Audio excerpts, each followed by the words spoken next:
Jennifer Ramsay, thank you very much for joining us. I know you're in Spain, right? Yeah, I'm Scottish, but I live in Spain, quite near Madrid, in the foothills near the mountains. So please introduce yourself fully and tell us about your work. I know you do a lot of different types of work, and please tell us a story. Okay, well, I'm a storyteller, and I've been working for 18 years as a storyteller here in Spain. And I'm also an art therapist, and I really like mixing the two of them together and making sort of story medicine. And today I bring a little piece of Celtic culture here, because it's a very special week in the Celtic Wheel of the Year, because we celebrate the two solstices, the two equinoxes, and in the middle, the 4 quarter days. And we have just passed midwinter. And in this week, our goddess Bridget comes. She brings her beautiful green cape and she wakes up the land. She wakes up the seeds, the animals, little snowdrops start to appear. And also she wakes up the people because she is the goddess of creativity. I think she could be quite similar to the goddess Sarasvati in India. And if I'm correct, I think this is also like round about the birthday of Sarasvati. Saying that, I'm not actually going to tell a story about Bridget. I'm going to tell a story about one of the most famous kings in the whole of the Celtic culture. So let's go to the world of stories.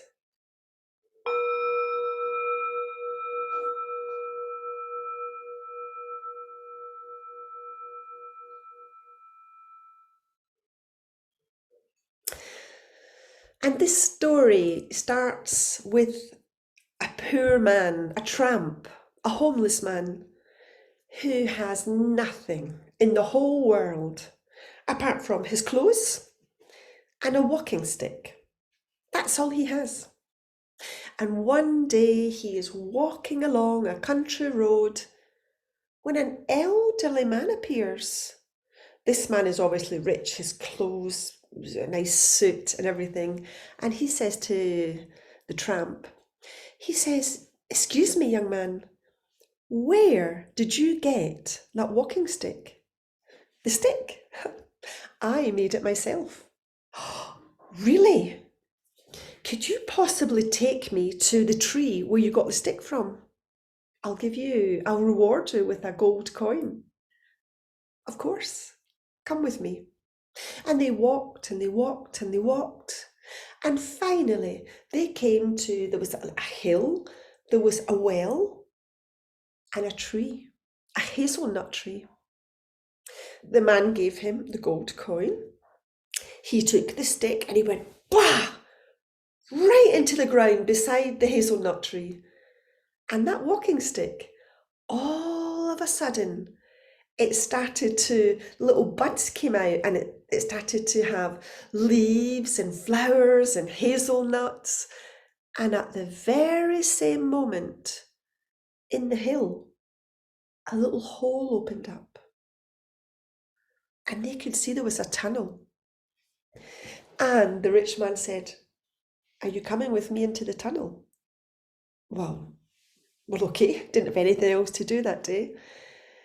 He said, "Well, okay, come with me, but never, ever touch the bell." "Okay, no problem."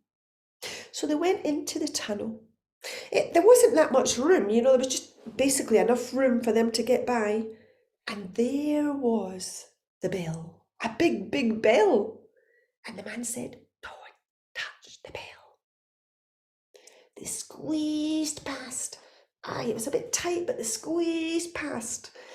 And there they found themselves in the most amazing room. It was like a big sort of round chamber in the heart of the hill.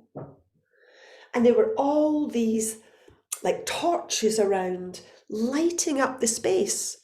But these torches didn't give off any smoke. No, no.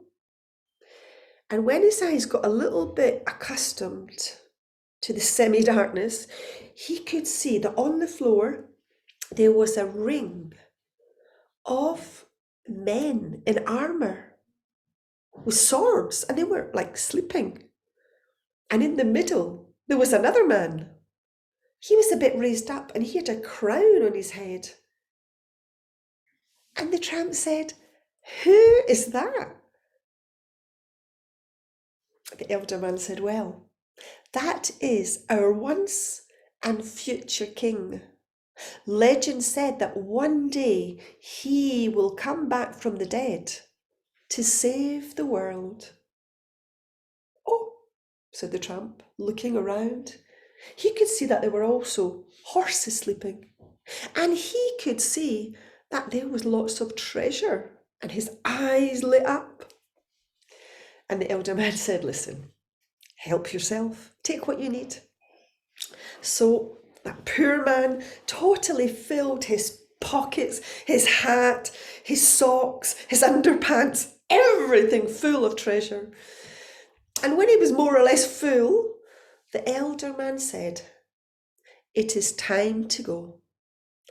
Now let's leave, but remember, don't touch the bell." "Yeah, no problem." So they started to like squeeze past the bell, squeeze past, but at that moment with all the treasure, the bell rang. It rang out loud, thundering through all the cavern. And King Arthur sat up with his sword. All his knights sat up with their swords. The horses woke up. What a noise! And King Arthur said, "Is it time?" And what do you think? You don't have to answer. What do you think? Is it time for King Arthur to come back and save the world at this very moment? And what would he be saving? Let's go back to our story. The elderly man said, "No, King, it is not time." And the king went back to sleep, the knights went back to sleep, the horses went back to sleep, and the poor man, he ran and ran and ran as fast as he could. He didn't stop running until he reached a big, big, big tree at night. And he sort of sheltered under that tree, making sure that no one would come for his treasure. Well, that very morning, he went to the nearest village and he rented a big, big house. And every weekend he started to have parties. He would have the most delicious food from, well, you decide. Perhaps it would be your favourite dish from India. I live in Spain, probably it would be paella, Spanish tortilla, and of course lots of drink. There was Spanish wine, there was Scottish whiskey, and everyone wanted to come to the parties. The friends came, the friends of the friends, the neighbours, everyone came every weekend. Obviously, he had to hire servants to cook the food, to clean up afterwards. And after a year and a day, there was no money left. "No problem," said the man. "I'll go back and find the tree." So off he went. He walked and he walked and he walked. And he walked and walked and walked. But he never did find that well, the hill, or the tree.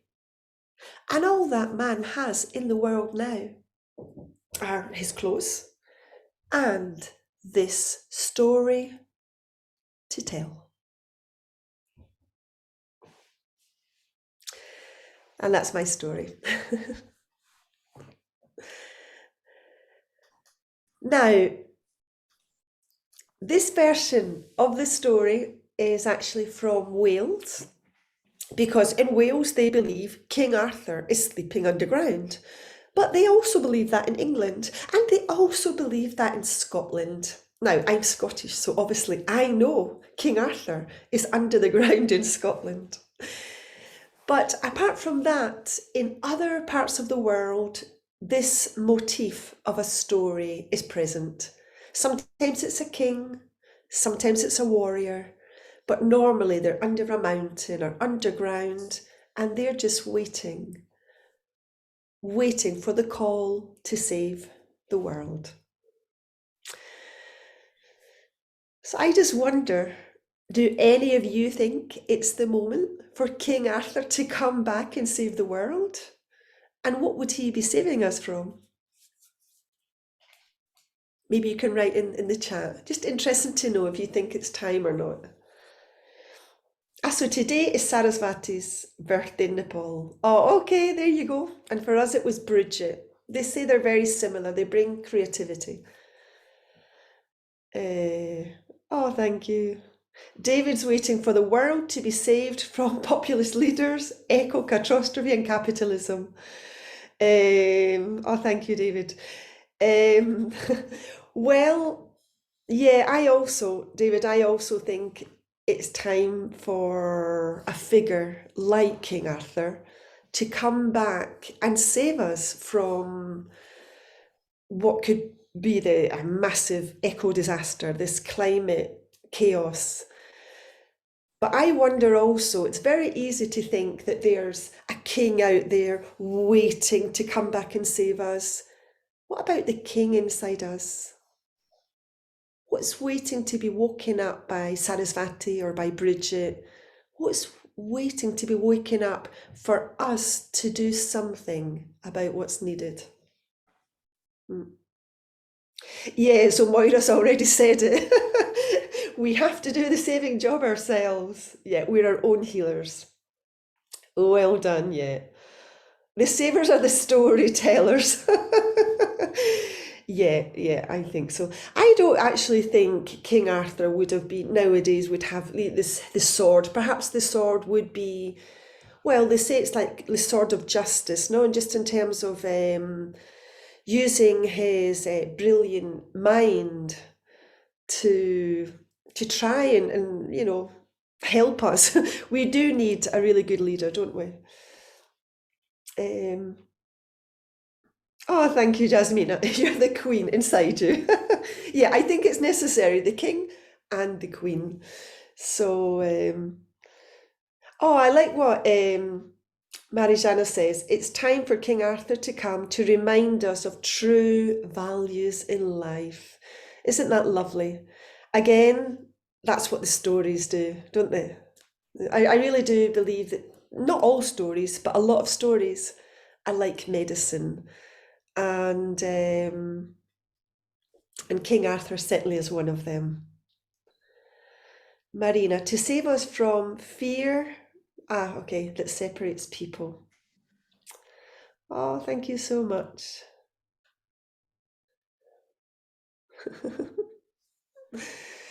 So I wonder if it resonates with anyone in another way at all. Just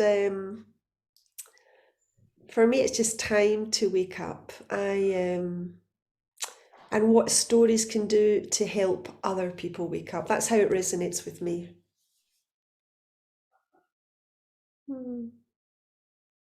Thank you.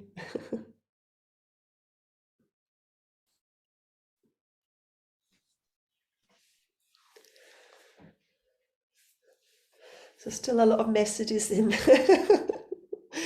Yeah, we need awakening, yeah. Again, Jasmina, I think people who are connected with stories are actually quite awake, because if you're listening to stories, things are happening inside all the time, aren't they? We're walking with the characters, and isn't it lovely? I mean, I do like to think that that King Arthur is still there, because he lives on inside us, doesn't he? So, and we did bring Bridget and Sarasvati and King Arthur. So there's two female characters and one male. And then we have Eric, of course, so that's two. Eric, is there anything you would like to add, I wonder, from your vast knowledge of tales? No. Uh, I'm looking forward to your workshop 2 weeks from now, which will be relating to using expressive arts in relation to a story. Can you say anything about, to give us a sort of introductory idea or a general idea of how you use story together with different expressive modalities? Yeah, well, I actually do a lot of like story medicine workshops, and it's perhaps just connecting with, like, normally it could be a fairy tale or like an ancient tale, or even something like today, but then it's, perhaps just like resonating with the scene, perhaps drawing the scene, connecting with one of the characters, perhaps giving that character a voice. That could be like a speech bubble. That could be, physically stand up and take on the posture. It's just sort of like take the story one step further and really go inside the story. Sometimes I do it with psychodrama as well. And it really just depends on the story and how many. I like having a little closed group when it's psychodrama, not such a big group. But just like how drawing and using the body can reveal lots of things about that story and how it resonates with us. So it's like just taking one step further in, perhaps doing some creative writing between two of the different characters, especially in a fairy tale, because they say that in a fairy tale, all the different characters could actually be a part of us. So it's letting a part of self speak. And the workshop I'm actually going to do is Grandfather Death, one of the Grimm's brothers' tales, because very often, especially in Western society, we find it very difficult to talk about death. Death is a taboo. And I find that just through stories, we can actually it gives us an excuse to talk about death. I actually have an online course which is called Dancing with Death, and that's all through stories and creativity. So I think in India it's not such a big issue, but here it's a massive issue. We just don't talk about it really. So I just check there's nothing else in the chat. Yeah, what David says, taking too many jewels, more than he needed, because the man did say, take what you need. And he just filled up, even his underpants, his socks, everything. And then what did he do with it? Just like parties and, what would you do? You were really poor and all of a sudden you got money. Would you just like want to have all these parties and who knows? Ionella's asking, can psychodrama be used in the classroom or just in the office? I have used psychodrama with children in the classroom, with fairy tales, and they're sort of like typical fairy tales, like Little Red Riding Hood. But you have to like really respect all the different stages of it. And I'm actually a certified in psychodrama. There's very important stages to use. You don't just like, just let's try it out and see what happens. So, and it's lovely to use it with children. Anything else? Yeah, again, David mentioned the alarm bells. I think the alarm bells are ringing out, and I get the feeling that a lot of humanity isn't able to or doesn't want to hear that alarm bell. It's like, let's continue with business as usual. Everything will be okay, but things really aren't quite so good at the moment. And through stories, we can also bring a sort of like a soft way to talk about what's happening, but it is to wake them up. That's what I take from this story. It's time to wake up our inner king and queen and do something about it. But that's my interpretation, okay? I'm not saying it's yours.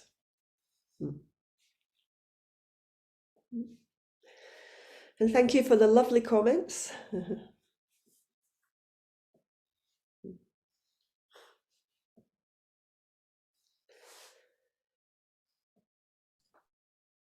Okay, thank you very much, Jennifer.